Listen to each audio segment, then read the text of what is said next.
Cette vidéo vous explique comment vous pourriez décrire et explorer un score médian. Vous remarquerez la façon dont Ken procède en demandant à John d'auto-évaluer ses résultats dans un premier temps, puis la manière dont il va ensuite décrire ses résultats en s'appuyant sur des exemples pour les scores à gauche et les scores à droite du facteur. So there are the descriptions for warmth. Where do you think you may have come out on this factor?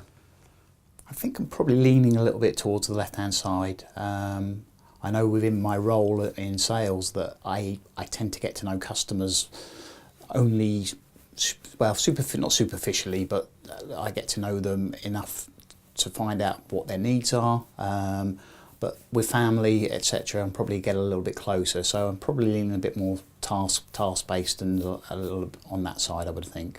Okay, that's great. Thank you for that. And what your results indicated was exactly what you said. So it did come out in the mid-range with a tendency towards the left-hand side.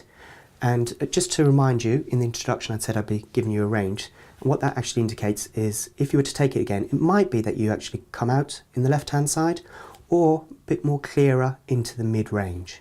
So you've talked about being on the left-hand side at work, maybe being a bit more on the right-hand side with your family. Is there any other particular times that you would be more to the right-hand side in the work environment?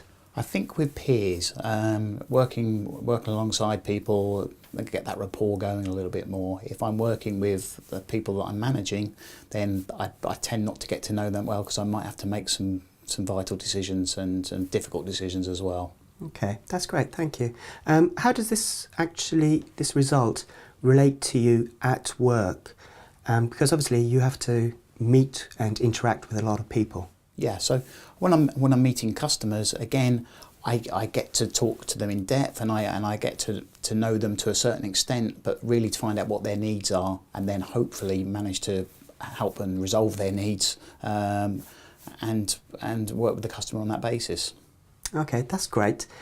So would I be correct in saying that generally it might be that you're more towards the left-hand side in work context and in the business context, while it's maybe more towards the right-hand side with your family or maybe with particular people you know for a long period of time? Yes, definitely sounds like me. Okay, that's great. Well, let's just move on.